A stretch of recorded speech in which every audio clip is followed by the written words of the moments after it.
Llevaban ya muchos días cercados por la policía y el ejército marroquíes. Sabían que podía suceder en cualquier momento, pero realmente no lo esperaban.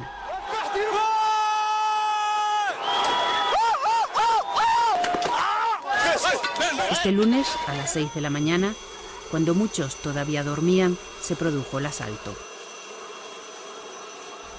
Las fuerzas de seguridad de Marruecos utilizaron chorros de agua, pelotas de goma y gases lacrimógenos para desalojar el campamento de protesta que habían montado los saharauis a las afueras del Aaiún. Los concentrados respondieron con piedras y cócteles molotov.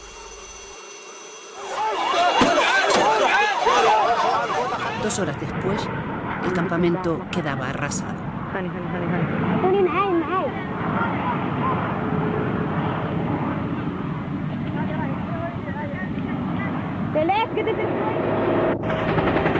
Prácticamente estamos sobrevolando ya la concentración de la Marcha Verde. Bueno, esta es la posición más avanzada de la línea fija de defensa establecida por las fuerzas españolas en el sector del Sáhara para defender la penetración de la Marcha Verde en caso de que intenten seguir hacia adelante. Inicialmente había la convicción, sobre todo entre los militares, los españoles, que España defendería la condición de provincia española y que los marroquíes no entrarían. Y esto era compartido también por muchos saharauis que esperaban que España cumpliese esa promesa que había hecho muy firmemente. Era noviembre de 1975. Franco agoniza en un hospital de Madrid y el régimen se desmorona. El rey de Marruecos, Hassan II, envía a decenas de miles de civiles a tomar posesión del Sáhara Occidental, hasta ese momento provincia española. Naciones Unidas ya había iniciado el proceso para celebrar un referéndum de autodeterminación en ese territorio.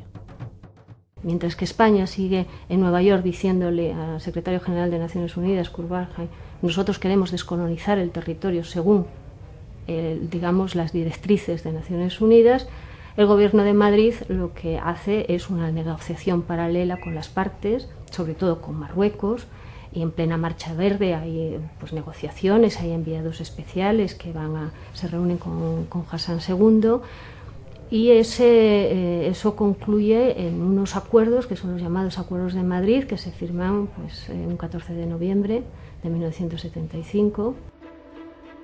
En los Acuerdos de Madrid, España cede a Marruecos y Mauritania todos sus poderes como potencia administradora y anuncia su salida definitiva del Sáhara. Aviones y barcos fletados especialmente están sacando a nuestros compatriotas hacia las Islas Canarias, donde un comité de recepción se encarga de buscarles alojamiento. Diego Carcedo narró para Televisión Española el abandono del Sáhara. Y España, sin dar muchas explicaciones, empezó a retirar las tropas españolas progresivamente. Las tropas españolas se iban retirando, iban abandonando los cuarteles y las bases españolas, y detrás, algunas horas después, venían los marroquíes y aquello lo iban ocupando. El antiguo Sáhara español es hoy un territorio ocupado en su gran mayoría por Marruecos, en el que la población saharaui representa apenas un 20% frente a la mayoría de colonos marroquíes. El desierto está dividido por un muro que separa a la zona administrada por Marruecos de la que controla el Frente Polisario. 150.000 saharauis viven bajo la bandera de la República Árabe Saharaui Democrática en los campamentos de Tinduf. En el territorio ocupado ha habido protestas en los últimos 35 años, pero la del campamento de Yein y Sik llama a la atención por su origen. La gente está harta, no puede soportar más lo que hay. O sea, a un saharaui, por el hecho de ser saharaui, no se le da, no tiene acceso a un trabajo, es imposible, por ser saharaui, no por sus conocimientos, ni están completamente vetados a todo. Los niños en las escuelas tienen una discriminación espantosa, hay ejército en las escuelas, les están pegando constantemente, les están deteniendo arbitrariamente constantemente, les detienen en las comisarías, no tienen nada. Entonces eso surgió como una cosa espontánea. Cristina Martínez, activista pro-saharaui, estuvo en este campamento, levantado desde el 9 de octubre. En los días siguientes fue creciendo el número de tiendas y de acampados. Se llegó a hablar de 20.000 personas. Yo creo que estaban muy bien organizados para las condiciones que eran, porque estábamos rodeados. Había un botiquín que era una auténtica, no sé, nada, era nada. No se podía llamar eso ni botiquín. Tenían 4 medicinas, tenían unos enfermeros. Luego había una organización interior, porque había allí muchísima gente y tenía que haber un poco de vigilancia. Había un servicio de recogida de basuras que funcionaba. Los acampados protestan contra el expolio de los recursos naturales del Sáhara. Las mujeres se preguntan dónde está su riqueza. Nunca la han visto. Está en las mayores minas de fosfatos del mundo, en un banco pesquero que conocían muy bien los pescadores españoles y especialmente los canarios. No había ningún tipo de declaración, ningún tipo de comunicado de carácter político, no había reivindicación política. Durante 2 semanas eran reivindicaciones de carácter económico y social. De hecho, el gobierno de Marruecos inicialmente empezó los contactos y las conversaciones con lo que se llamaban los líderes del campamento.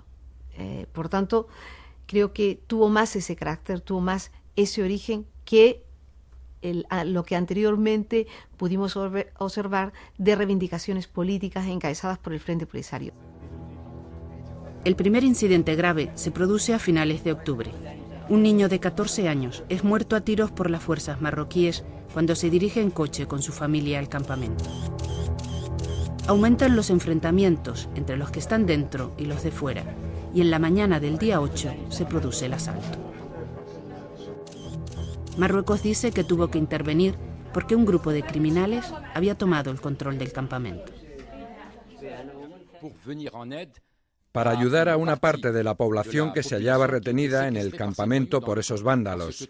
Durante las negociaciones estuvimos a punto de resolver una serie de reivindicaciones sociales y económicas, y la situación evolucionó normalmente, pero desde el momento en que el campamento fue secuestrado, insisto, secuestrado por un puñado de vándalos y delincuentes, nos vimos obligados a socorrer a la población, responder a la llamada de la población que estaba retenida en el campamento. Lo que empezó después es una historia de la que sabemos muy poco y que todavía no ha terminado. La protesta se traslada a la ciudad de Laayoune. Hay manifestaciones en las calles, quema de vehículos y asalto a edificios. Represión policial. Los saharauis denuncian detenciones, secuestros, torturas y asesinatos.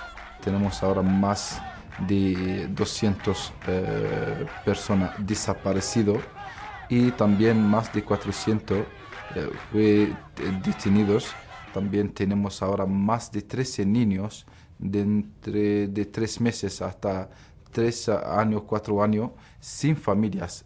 Viven ahora con familias saharauis en sus casas. ¿Dónde están sus familias? Que es posible que fue muertos o algo así. A día de hoy Marruecos se está enfrentando a una auténtica mafia instrumentalizada por quienes detrás del biombo de Tinduf y Argel están movilizándolos para sabotear el proceso de paz. Ese es el fondo del problema. La situación se está normalizando en el Laayoune. Las operaciones están siendo llevadas a cabo bajo la supervisión del fiscal general, pues somos un Estado organizado y democrático. Al fuego del primer día ha seguido el silencio. La televisión marroquí muestra calma y normalidad, mientras el Frente Polisario habla de decenas de muertos y 2.000 detenidos. La prensa extranjera no ha podido entrar para constatar nada. Las únicas imágenes que tenemos de lo ocurrido esta semana son de la asociación Sora, que cuelga en internet los vídeos que graban sus activistas. Intentamos hablar con los informadores que están ahora en el Laayoune, pero tienen que abandonar precipitadamente la casa en la que se habían refugiado porque les están persiguiendo.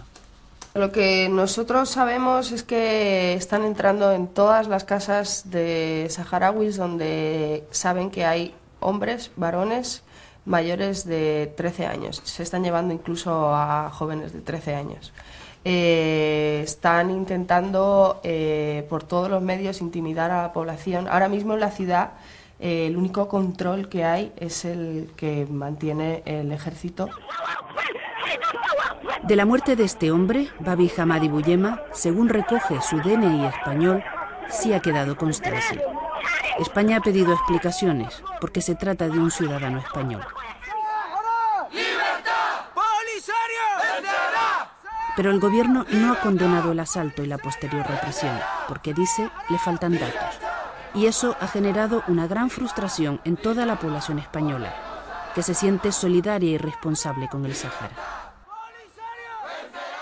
El gobierno español no está representando al pueblo español porque nadie, conozca o no conozca el tema del Sáhara, que muchos lo conocen pero otros no, nadie estaría de acuerdo en la actitud de España de no defender a una población indefensa y de apoyar y de regalar y vender armas a Marruecos como lo está haciendo.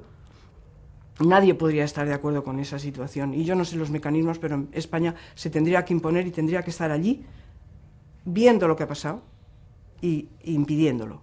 Somos muy conscientes desde el gobierno de la extraordinaria sensibilidad que existe en la sociedad española y la solidaridad que existe en la sociedad española hacia el pueblo saharaui, por su vínculo histórico, por su vínculo sentimental y por el compromiso que nosotros tenemos que mostrar hacia un pueblo que vive una catástrofe humanitaria. En este momento, ¿qué nos parece lo más importante, más allá de resolver y de investigar el conflicto de estos últimos días? Nos interesa que las partes hablen, que se llegue a un acuerdo, que Naciones Unidas asuma con toda su fuerza el papel que tiene que jugar.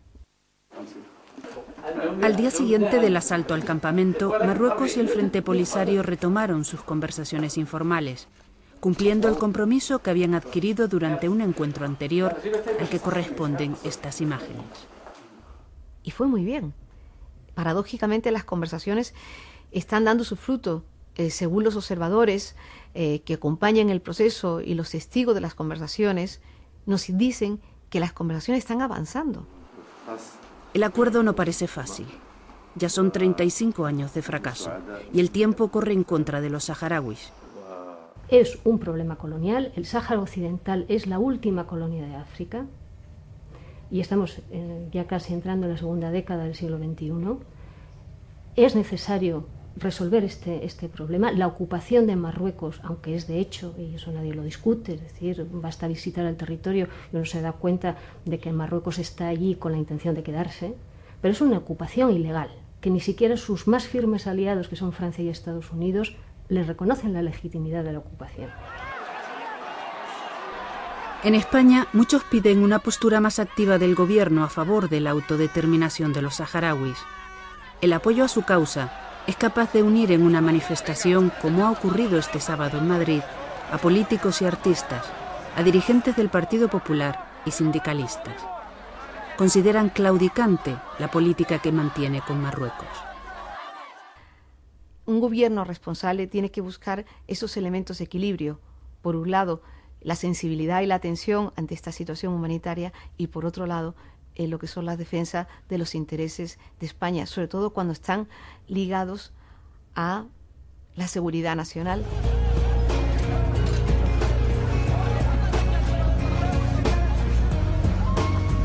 Esta nueva intifada saharaui ha sorprendido a muchos.